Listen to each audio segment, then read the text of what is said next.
Fellow Gambians, may I begin by thanking Allah for making me the third president of this great country through the support of the Gambian people.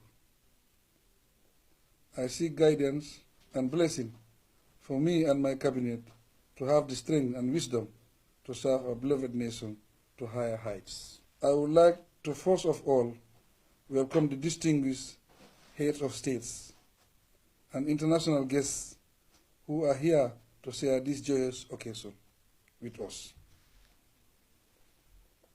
Today is symbolic because of two important developments in the history of dear motherland. It was on this day that the Gambia was declared independent. I was just 3 days old. Now I am the President of the Republic of the Gambia, after 52 years of nationhood. Few people would have thought that I'll be addressing the nation today. I would like to thank the Gambian electorates for their astuteness. They exercised their civic rights in a peaceful and non-violent manner during the campaign on election day as well as after the election. I will not do justice without recognizing and expressing my sincere appreciation to the Gambian diaspora. They spent time and resources to support my candidacy through the social media. They encourage family members and friends to vote for me. This is a victory for democracy.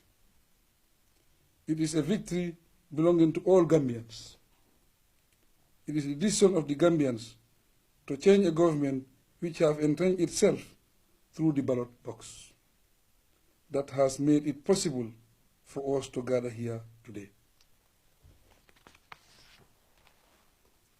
I wish to take this opportunity to thank the Gambian people, ECOWAS, AU, the UN, and all our international partners in general for supporting us at the most critical period of our history.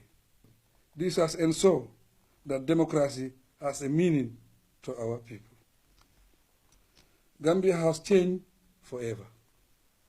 The people are fully conscious that they can put government in office as well as remove it.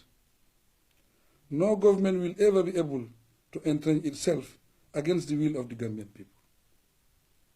This is the lesson we must draw from the change that has been brought by the people. We are now confronted with challenges. We have inherited an economy that has declined because of political uncertainty. During the political impasse, businesses were shut down, offices and schools were closed. Foreign missions scaled down their staff. 50,000 left the country, and over 126,000 become internally displaced. People restricted their movement and the country became ungovernable. The country would have remained in such a situation if the new government did not succeed in finding a solution to the impasse. Fellow Gambians, the government under my presidency will strive to ensure the survival, protection, and development of all children. The Ministry of Health and Social Welfare is charged with the responsibility of doing an inventory on the needs of the hospitals in the country in order to determine the inputs necessary to upgrade health services. It is to ensure staff audit in order to identify constraints and develop programs to enhance staff motivation. The government will seek to partner with ECOWAS, AU, the UN, other traditional development partners like the US, the EU, UK, and the new development partners to improve on infant and maternal health. The aim is to improve their well-being and reduce mortality. We will work to improve nutrition, sanitation, access to clean drinking water, and ensure that primary health care is accessible and affordable to both rural and urban centers. The law of the land instructs that basic education shall be free, accessible and compulsory. All Gambian children must go to school. The Gambia under my presidency will respect the dictates of the Constitution and work with our development partners to make free education for all a reality. Agriculture shall be given added support to move towards food security and growth in export. Production and processing crops, livestock, fisheries will serve as a base for food security. This will be linked to job creation and increase in income through agro-industrial development. The service sector, which is now the largest contributor to the economy, will be given the incentives necessary for them to contribute more to employment creation and the GDP of the country. Macroeconomic stability will provide a fertile ground for telecommunication services, banks, hotels, insurance, housing companies, and other sectors to grow and develop partnership in Africa and all over the globe. The Ministry of Information and Communication Infrastructure will be given support to sustain its local area networks. This will make it possible for the government to maintain the regional community information centers and provide them with the necessary ICT services. The e-government data center will create better coordination and cooperation between government institutions. The media, both public and private, will enjoy freedom to disseminate divergent views and dissenting opinion as required by the Constitution. The media law shall be reviewed and code of conduct for responsible journalism promoted.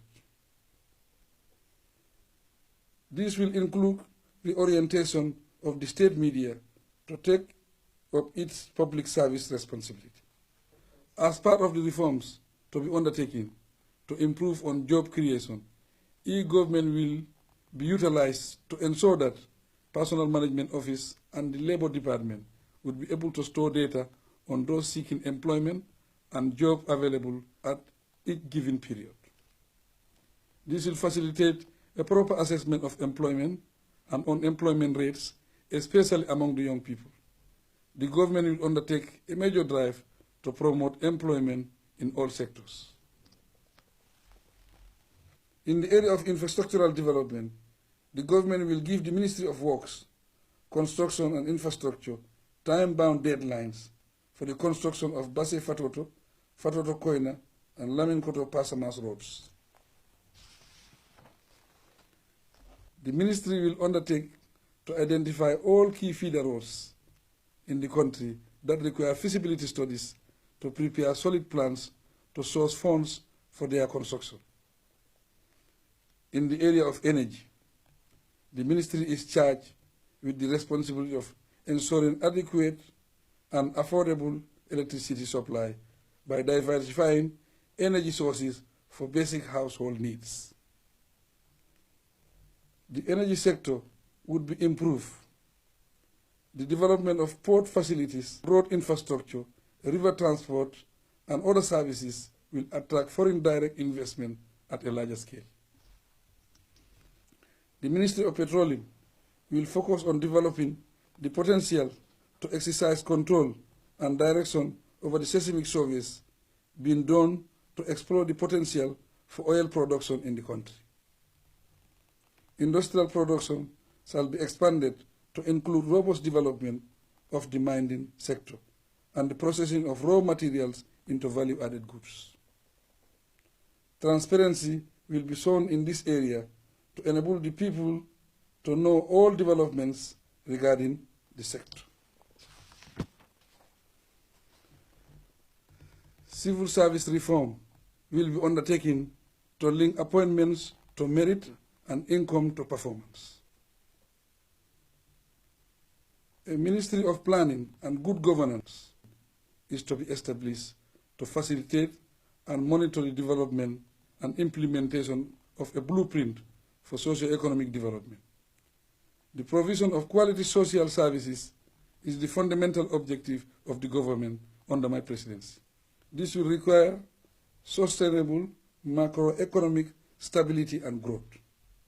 This is why I established a think tank, the Agency for Sustainable Socio-Economic Development, ASEED.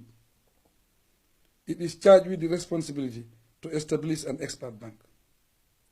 This will provide data on the different expertise available to share their knowledge and skills. Their expertise will be tapped in order to put in place an inclusive development agenda. Regional administration will be done by civil servants, not political appointees.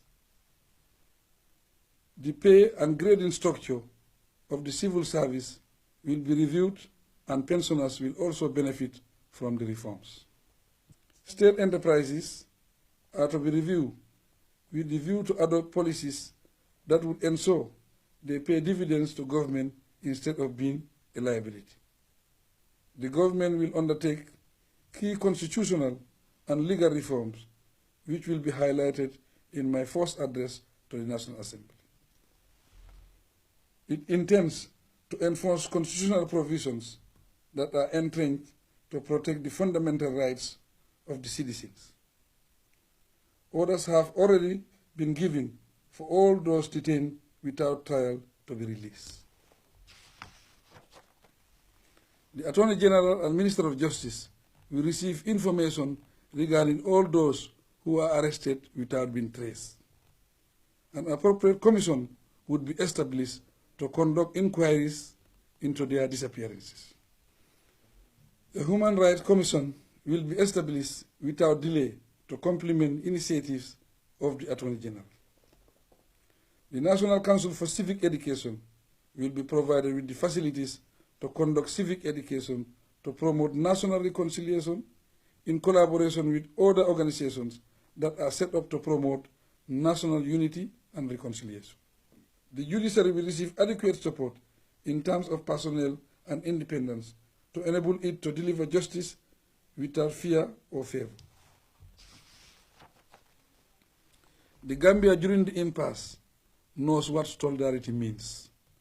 Senegal have proven to be a friend in times of need. The people of Senegal hosted the people who fled, and the government hosted me as president-elect, and worked hand in gloves with ECOWAS, the AU, UN, and the international community in general to ensure that the verdict of the Gambian people is not violated. In this regard, my first trip as head of state will be to Senegal so that we could discuss and conclude on matters such as the Senegambia Bridge, our common borders, the status of the Senegal-Gambia Secretariat, and other outstanding issues. We want the relationship between the two countries to be model for African integration. I would like to give special thanks to President Ellen Johnson Sirleaf, the chair of ECOWAS, President Mohamed Buhari of Nigeria, President Anes Bai Kuruma of Sierra Leone, and former President John Dramani Mahama of Ghana, who undertook the forced mediation efforts.